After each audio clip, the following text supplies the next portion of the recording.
Kaixo, Axura Lizeoko ikasle batzuekin gaude, Overclock lehiaketan parte hartzen dutenak eta galdera batzuk egingo dizkiegu. Zer da FLL?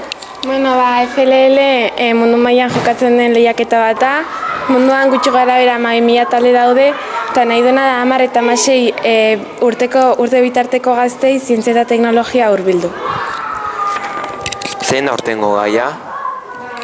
Urtero erronka bat azaltzen dute, aurtengo erronka izan da body forward, eta orduan egin behar ditugu laulan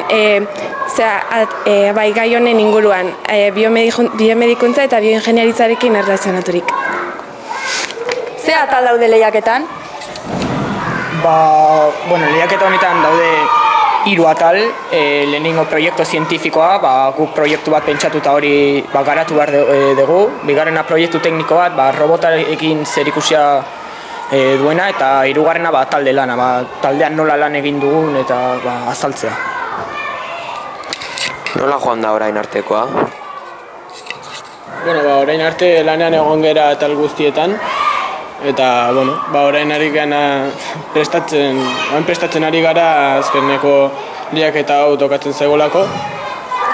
Gustura zaudete? Bai, taldean gustura gaude lan egiten eta gauza asko ikasten ari gara. Zer ikasi duzue?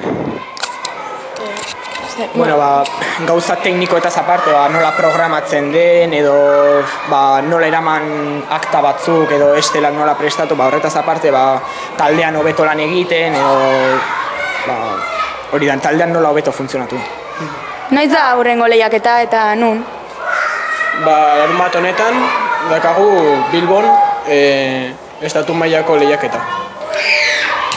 Itxaropini baduzue? Noski baietz, ez? Saiatuko behalik eta beren egiten eta ea zerbait lortzen dugu. Mila esker eta zorte hon larunbat honetan. Zertan datza proiektu teknikoa? Mundu osoko talde guztiek dakagu mahai bat eta bertan da emisio desberdinak. Orduan, eraiki behar dugu robot bat legoko piezak erabiliz. Eta, gu diseinatutako robota hau da, ditu 4 errubera, batzuk pneumatikoarekin da estatzu pneumatiko gabe ruskadura murrizteko mailarekiko. Gero daukagu beso bat, dakara jaula baten itxura, eta honekin eramaten ditugu bai legoz egindako pertsonak eta bai piezak. Gero daukagu 2 argi sentsore, dala marrak detektatzeko, eta hau apantaiatzen duen pantaila batzu bezala, eta da argiarekiko ez izateko desberdintasunik. Eta, gure robotak egiten ditu misioak 3 zatitan daude banatuta, zailtasunaren bidez, eta 100 puntutik, ondo ginezkero 340 lortzeko gai da. Eta zertan datza proiektu zientifikoa? Proiektu zientifikoa pixka da, bere helburua da, itxuek ezagutzen ez duten edifizio batean mugitzeko gai izatea. Horretarako adibidez, diseinatu dugu UPD izeneko sistema bat, eta berarekin itxuak ikutu dezake nora joan behar duen eta zenbat pausa egin behar ditu, eta gero nora giratu behar duen eta horrela. Eta gauzatu egin dugu sistema hau lego piezekin. Eta, folieto bat ere baita diseinatu dugu presentatzeko, eta ben ikusi dezakezu dena. Eskerrik asko.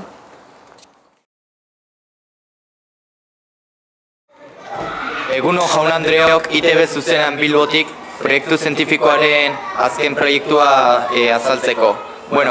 Overclock Axularrena da, eta hemen ditugu zeinbat ontzeko lagun, proiektua testatu dutenak, eta bestaldean Overclockeko zeinbat teknikari.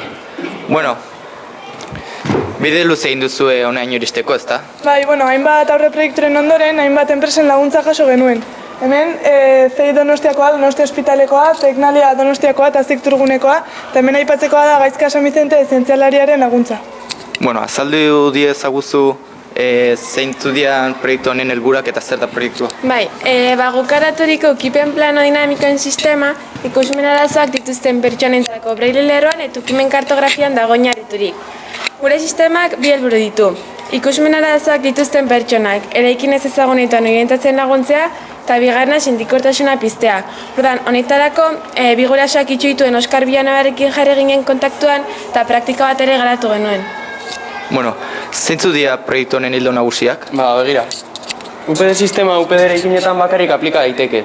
Ikusmen arazoak dauzkan pertsonak, soinean edo makuluan eraman dezakeen ISO dispositiboaren bitartez jakingo du eraikinak UPD teknologia prestatu daukan ala ez. Gerturatzen bertatik jasoko dituen seinalei esker.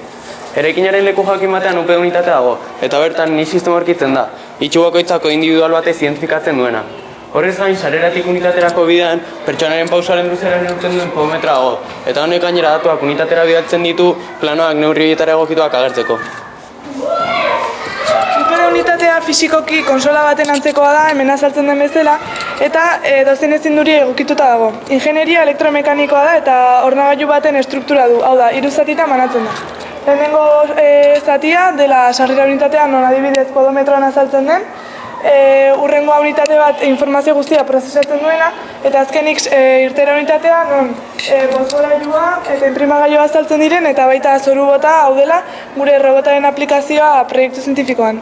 Bueno, aipatu zue ukimen monitorea. Bai, ukimen monitorea puntu matrize bat da, non eskalan solairu baten plana azaltzen da. Solairuko naizkeletako identifikazioa breglez azaltzen da ere.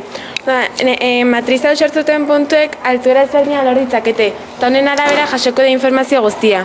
Gainera, matrizea estaldura plastiko bat ez babesturik egongo litzateke grafenozkoa esaterako. Eta, bueno, zer iruditzen zaizu zuri? Ba, bere erabilpena oso simplea da. Behin junerezun tokia aukeratuz gero, zauden tokitik bertarako bidea eta larrien irteretako bidea agertzen zaizu. Eta informazio hori imprimatu edo zurubotera pasa dezakezu. Zurubota zilindro formako robot biderakuslea da, UPD unitate autonomoa eta itxuak makulua bertan txertatzean, honek gida funtzioa betetzen du eta inguruan enma sentsore ditu oztopoak saiesteko. Bueno, eta baliagarri aldao? Bueno, agian probatuko bazenu.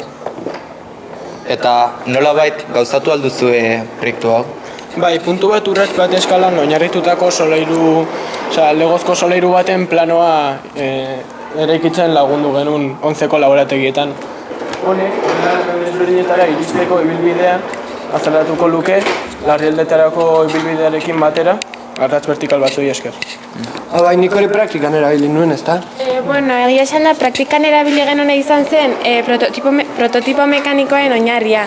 Eta bertan azaltzen zen planoa, benetako eskalan irudikatu genuen ikastolako frontoian. Gainera, gela ezberdinetan eramaten zuten bideak ere diseinatu genituen. Baina nolako izan zen praktika hau? Eskalan egindako solairu baten plana ematen ziguten bolondresei eta gela batera joateko bidea ere ematen ziguten. Hau eskalan eginda. Praktika bukatzean inkesta batzuk betetzen genituen. Eta nolakoa sortatu zen inkesta hau? Bueno, 208 pertsoneko lagin hartu genuen, hau da ikastolako 125. Hemen 191 ikasle eta 16 irakasle hartu zuten parte, eta hauek begiak estalirik eta baita itxu bat. Ondoren, beste proba bat egin genuen 11ko 6 itxurekin ikastola barnean. Ba, egia esan bai, praktikaten emaitzak nahiko interesgarriak izan ziren. Parte hartutako pertsona laginaren erdiak baino gehiago, 2 minututan gutxi gora bera lortu baitzuen egokitutako gelara iristea, 150 zazpi. Zailtasunaren eta erabilgarritasunaren bataz besteko balorazioak 7 eta 7,5koak izan ziren batetik 10erako eskalan, urren ez urren. Aipatzeko da horrez gain, parte hartutako 6 itxoetatik denek lortu zutela gelara iristea. Eta noraino iritsia proiektua gaur egun? Orain arte, Teknonen, Teknikerren, onzen ikastolako guraso eskolan eta Donostiako udalen aurkeztu dugu, prentxan, irratian eta telebistan ere azaldu gera, eta patente batera aurkeztu dugu Espainiako patente eta marken bulegoan, onartu egin dutena eta ja Madriletik tramiteak hasi dira. Ikusten duzunez, ez da lan makala izan. Mila esker Oberkulo Kaxular eta zorteon.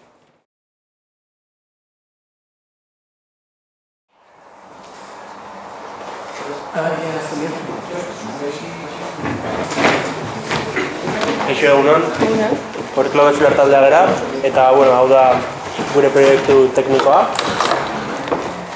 Hau da, proiektua saltzeko egin dugu itxuen erremontze bat, eta azalpen guztiak eta erremontzak gaur daude, jarraitu nahi bat zuten.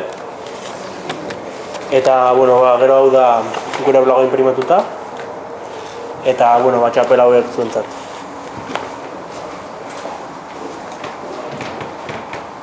Hombres Jóvenes, mujeres y niños, jueces, ingenieros, flotes y curiosos todos que en Vizcaya Neto fueron, quien el certamen supervisa y puntúa con denuedo. Estén atentos a la entrada del Lazarí y su ciego.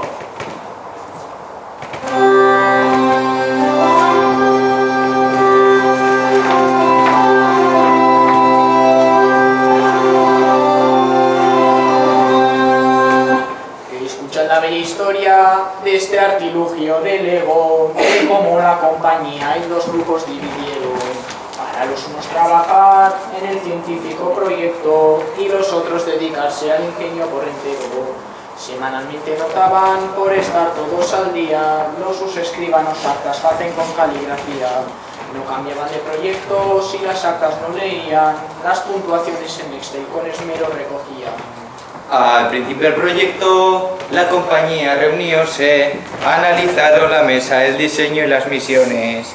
Estas las clasificaron por dificultad en orden y también por puntuación. La máquina diseñóse. La mesa de competición dividieron en 3 zonas, sendos programas crearon para las áreas. No es broma. Si ejecutan los programas, en cada zona se nota la ausencia de interferencias, todo va a pedir de boca. En la villa de Zamudio presentóse una versión de Achus el artilugio, que así se le llamó. En su centro de masas hacia atrás se desplazó para que girase el brazo con cesto de sujeción. Con neumáticos de ruedas, los sus ejes con motores, 2 ruedas más sin aquellos para hacer menor el roce. Un tercer motor maneja el brazo para transporte, 2 sensores de luz frían con pantalla el acabose. Detectaron deficiencias al fin de la primera fase con las luces halógenas y con eso apantallaje. La controladora misma llegaba a bloquearse, no se alineaban las ruedas y su anchura era variable. Calibraron a sus ruedas, trocaron la controladora, las halógenas lámparas testearon sin demora. Un polímetro buscaron, una hoja registradora, diseñaron porque siempre el objetivo es la mejora. Como no fueran fiables las bases para salir, toman como referencia los iconos del tapiz. Por mor de evitar los choques, trazan mediatrices madre, no sea que el artilugio en misión se descalabre. He aquí las conclusiones. El voltaje de baterías no ha de bajar de un tope. La zona luminaria despista los sensores, mucho más que fluorescentes que les sigue otros faroles. De las ruedas delanteras calibraron la su anchura, cada 20 pruebas vuelven a calibrar con premura. En el técnico proyecto aclararon las sus dudas, pues crearon hojas Excel de esmerada factura. Todas estas mejoras, todos aquellos trabajos permitieron realizar nuevas misiones y trazos. Así globos oculares pudieron ser trasladados y descoyuntados huesos se soldaron con cuidado. La última versión de Achus, ingenio multitarea, mantiene sus puntos fuertes y sus erratas enmienda. Nueva es la controladora que programas implementa y nuevas son las misiones que el artilugio enfrenta. De colosos sensores, bueno el apantallamiento, ante halógenas bombillas ningún miedo ya no siento. Ambos ejes ajustaron y les juro que no miento, la misma longitud tienen medida en centímetros. El ariete delantero ahora es mucho más liviano, inserto en el mecanismo para dejos el traslado. Se transportar más mejor el parche y el marcapasos, cumpliendo las condiciones para un buen sitio de emplazarlos.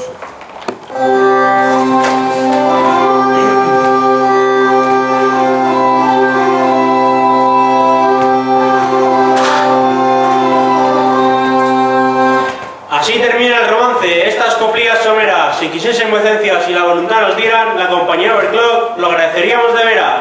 Ah, y si tienen calderas, las pueden hacer en euskeraz. La Vogue.